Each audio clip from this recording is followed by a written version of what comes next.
continuação do ciclo menstrual básico, o vídeo anterior que a gente postou. Se você ainda não assistiu, tiver interesse de conhecer o básico do ciclo menstrual, básico do básico, estrutura, os hormônios, as fases que existem no ciclo menstrual, eu vou deixar aqui o link na descrição do vídeo para você começar do outro vídeo do ciclo menstrual básico. Esse aqui a gente já está considerando um pouquinho mais avançado, porque ele já tem algumas informações um pouquinho mais específicas. Então, se você quer saber, se aprofundar, se autoconhecer, fica comigo até o final, que eu vou explicar tudo para vocês. E caso ainda surja alguma dúvida, eu já convido vocês para deixar nos comentários, que assim que eu visualizar, tiver o conhecimento da sua dúvida, da sua pergunta, eu retorno para vocês. Bom, então vamos começar falando sobre as fases. No vídeo anterior a gente falou um pouquinho da estrutura, né, que existe no nosso corpo, falamos um pouquinho dos hormônios e falando um pouquinho das fases. Agora a gente vai detalhar um pouquinho as fases e complementar com os hormônios e alguns sinais do corpo, né, sinais e até sintomas que a gente tem ao decorrer aí desse ciclo menstrual que é tão importante para a gente. Vamos iniciar então pela primeira fase, que é a fase folicular.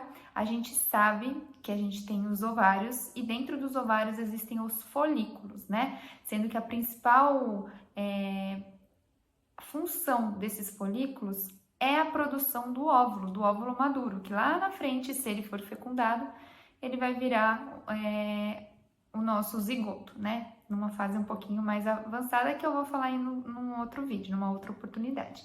Mas, voltando ao vídeo aqui, a gente tem nessa fase folicular a liberação do estrógeno, né? Que é o hormônio feminino que a gente tanto fala, né? Do nosso corpo, que o nosso corpo produz. Esse hormônio, por sua vez, ele vai preparar a camada, o revestimento interno da parede do útero, que a gente chama de endométrio, né? Falando um pouquinho mais cientificamente. Mas é a camada interna do útero. Ela vai engrossar para no futuro esse óvulo que foi fecundado conseguir permeabilizar, entrar nessa parede, que a gente fala que é o processo de nidação. Mas eu quero ser um pouquinho mais superficial nesse momento e falar um pouco mais da fase folicular. Essa fase folicular é de extrema importância porque ela prepara o nosso corpo até a ovulação. Então, todo esse preparo da fase folicular é para a gente chegar na ovulação. Então, ela realmente é muito importante, muito essencial para a gente.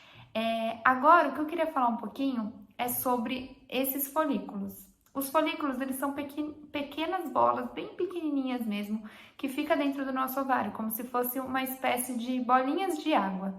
E essas bolinhas de água, elas trabalham sobre alguns estímulos hormonais, né, que futuramente também vai ter essa ação do hormônio folículo estimulante, que o próprio nome já diz, né? Ele estimula o folículo, então o FSH é o folículo estimulante. E esse folículo estimulante, que é o hormônio, vai ainda mais ajudar o estrogênio a produzir mais estrogênio pra gente, né? Até porque para engrossar a parede do nosso útero e lá na frente, se não houver gravidez, desencadear a menstruação, precisa de bastante estímulo para que a gente tenha a menstruação aí de tanto tempo, né? De 3 a 7 dias aí com bastante sangramento. Mas retornando, esses folículos, eles existem repletos dentro do nosso ovário. Apesar da grande maioria da população, acho que são 93% da população, depois eu vou deixar a referência bibliográfica aqui, produz um óvulo, mas existem alguns casos que você pode produzir até 2 óvulos maduros e aí, assim, depois dos óvulos maduros serem fecundados, ter aí a gestação gemelar. Então, a grande parte da população não para pensar, não tem esse autoconhecimento que o corpo é sim possível, é capaz de produzir 2 óvulos maduros, ou 3 ou 4, né? Com essas gestações que a gente tem, é um pouquinho mais raro, mas existe essas gestações de mais de 2 bebezinhos no nosso ventre. Então, é possível sim. São esses folículos que vão liberar esse óvulo maduro e serem fecundados por sua vez. Depois que esse folículo, ele libera o óvulo, eu vou até deixar uma imagem para vocês aqui depois e vou explicar um pouquinho melhor a imagem, porque falando assim, às vezes não dá para visualizar tão bem, né? Mas eu vou compartilhar com vocês uma imagem bem bacana.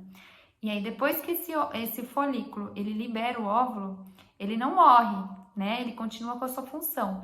Então, ele deixa de ser um folículo, passa a ser um corpo lúteo.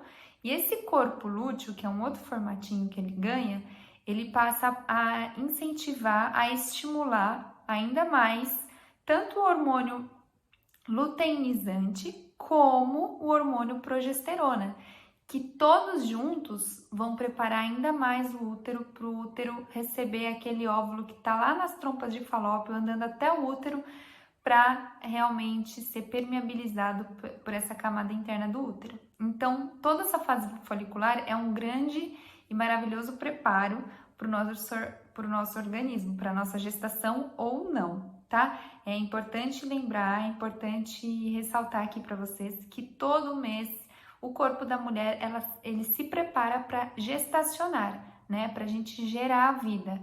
Então, uma vez que não deu certo, a gente acaba menstruando. Mas o corpo, o nosso ciclo menstrual, ele realmente tem esse principal intuito.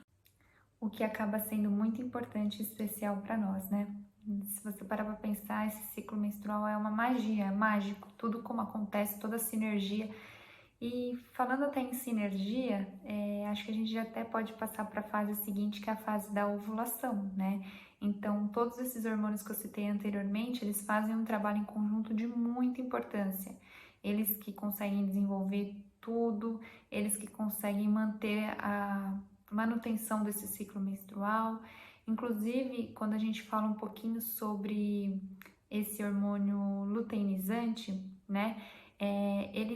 Ele que estimula o folículo a deixar o óvulo, né, para no futuro ele se tornar esse corpo lúteo que a gente acabou de conversar, e ele faz com que o óvulo esteja totalmente maduro para que haja a fecundação, para que o espermatozoide chegue e consiga fecundar e ter realmente uma fecundação vigorosa.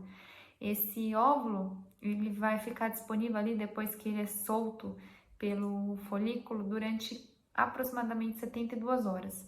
Os estudos diziam muito 48 horas, mas existem casos, mesmo que seja ainda minoria, ainda assim existem casos que o óvulo pode estar disponível até 72 horas, o que significa 3 dias, né? Assim como os espermatozoides sobrevivem, dependendo de cada homem, de homem para homem, né?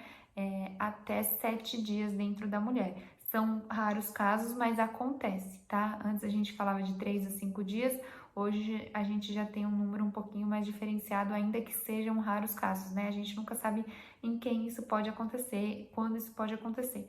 Quando a gente até sabe, mas em quem está disponível para realmente ter um espermatozoide tão vigoroso e resistente, a gente não sabe até acontecer com a gente, não é mesmo?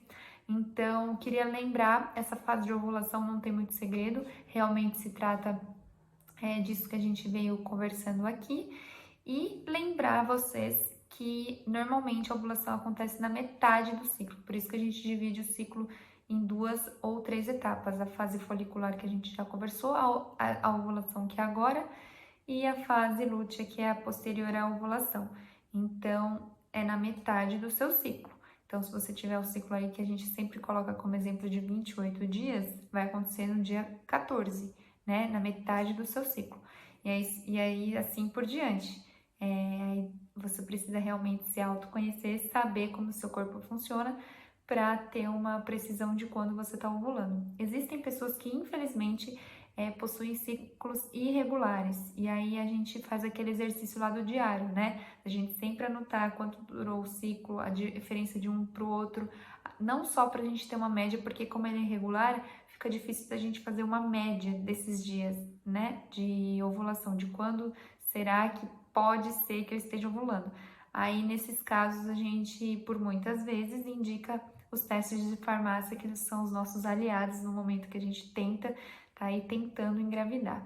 Então, existem vários testes, eles são bem sensíveis, tanto de gravidez como de ovulação, mas nesse caso a gente está falando de ovulação, eles são sensíveis para detectar o nível de hormônio que tem na sua urina, para saber se você já está na fase pré-ovulatória ou se você já está ovulando. E aí você precisa fazer esses testes todos os dias no mesmo horário para ter a marcação da urina no teste. Eu vou compartilhar com vocês em um outro momento o teste, mas eu vou deixar uma fotinha aqui dos testes de como que você consegue identificar a evolução deles, tá bom?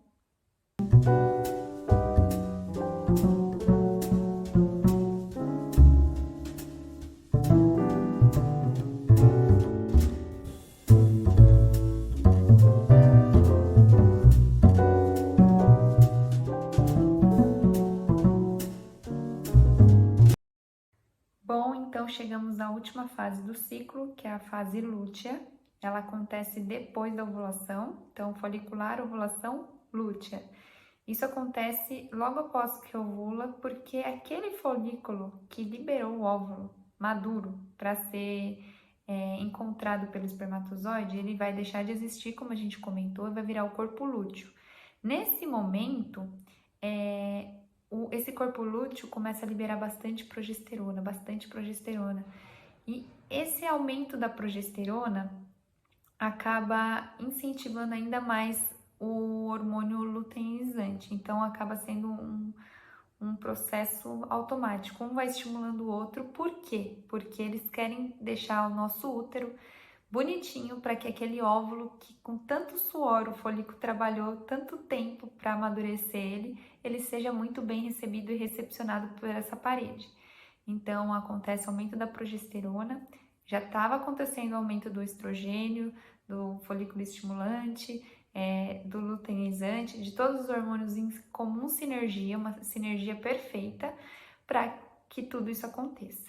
Então, como a gente já falou, existem essas alterações hormonais, isso pode repercutir e vai repercutir na grande parte das mulheres nos sinais e sintomas do corpo, né? A gente sabe que o estrogênio é o hormônio da mulher, como eu já coloquei anteriormente, e ele vai estar elevado. Ele estando elevado, a progesterona estando elevada, a gente vai ter uma maior sensibilidade, né? Seja das mamas, seja o inchaço, seja a indisposição, tudo isso realmente é ocasionado pelos nossos hormônios. Tem um lado bom, tem um lado que não é tão legal, porque a gente realmente fica bem alterado, nosso humor, o inchaço, algumas coisas incomodam a gente, mas tudo isso é fisiológico, é normal, não tem problema, desde que não seja um pico, né? Desde que não seja algo tão agravante para você. Assim, não acho que eu não preciso nem falar, mas eu vou reforçar. Qualquer sintoma que vocês tenham, que seja muito forte, que seja algo desconhecido por vocês, que vocês estejam experimentando pela primeira vez ou que seja recorrente, vocês precisam procurar um médico, né? O médico precisa pedir os exames, precisa investigar o que pode estar acontecendo com o seu corpo. Você ficar deitada com cólica um dia inteiro, morrendo de dor, toma remédio indicado pelo seu médico, por exemplo, com um alívio de dor, um analgésico, e não passar, não é normal, né?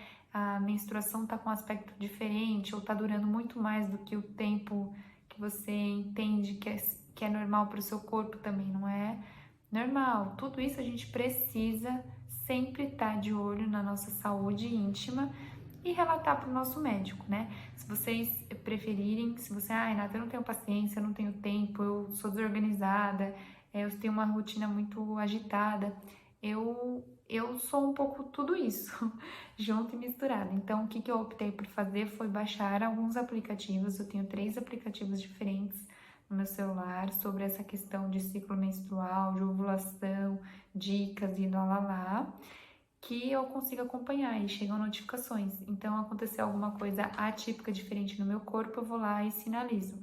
E aí eu vejo se tá ultrapassando ali os dias, tô com muita dor de cabeça, tô no 5º dia e não passa. Alguns sintomas assim mais específicos, eu anoto lá e depois eu faço uma varredura e se eu achar necessário, eu com certeza apresento para o meu médico, no caso minha médica ginecologista. Então, gente, era isso que eu tinha para falar hoje. Eu vou deixar aqui abertos os comentários para vocês compartilharem, dividirem comigo o que vocês quiserem. E se eu puder ajudar, eu vou ajudar com o maior prazer.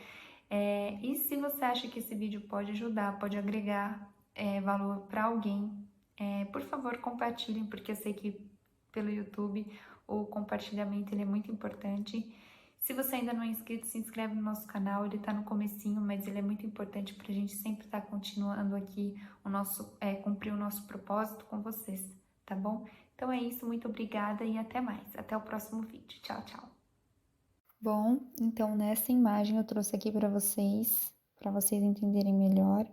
Isso que eu estou circulando nesse momento seria uma imagem ilustrativa do nosso ovário e dentro dele toda a questão folicular de ovulação e lútea que nós temos. Então, tudo começa no folículo primordial, que é o número 1 aqui da nossa imagem. Nesse momento, são aquelas bolinhas de água que eu comentei com vocês anteriormente, né? Tem todo um crescimento, liberação hormonal folículo estimulante, estrógeno, tudo isso já está acontecendo aqui para desenvolver esse folículo primário, ele crescer e, enfim, termos o folículo maduro, que já estamos aqui no número 4, né? Depois disso, acontece, enfim, a nossa ovulação, que é quando o óvulo ele é rompido, como a gente coloca aqui no número 5, e assim ser captado ou não pelo espermatozoide, né? Aí depende da intenção de cada uma, né? Para as tentantes seria realmente a captação, o encontro entre esses dois itens tão importantes para nós, né? Nesse momento de reprodução humana. E aí, depois que, como a gente também comentou anteriormente no nosso vídeo, depois que esse folículo é rompido e excretado o óvulo, a gente vai ter um outro formato desse folículo. Esse material que fica em branco, ele se forma no corpo lúteo, que é o nosso número 7. E ele vai estimular bastante, ainda mais, a progesterona, porque eles trabalharam tanto para ter esse óvulo maduro durante todo esse ciclo que a gente acabou de ver aqui nessa imagem, e não é justo o nosso útero, o nosso endométrio, a nossa parede interna do nosso útero não estar preparada para esse recebimento, né? Então, aqui a gente começa a ter bastante produção de progesterona, o estrógeno e todos os hormônios trabalhando em super sinergia aí, para a gente conseguir receber o óvulo fecundado lá no nosso útero. Ou ainda, para quem não estiver tentando, acontecer a menstruação e aí esse ciclo todo retornar lá no início, na nossa fase folicular.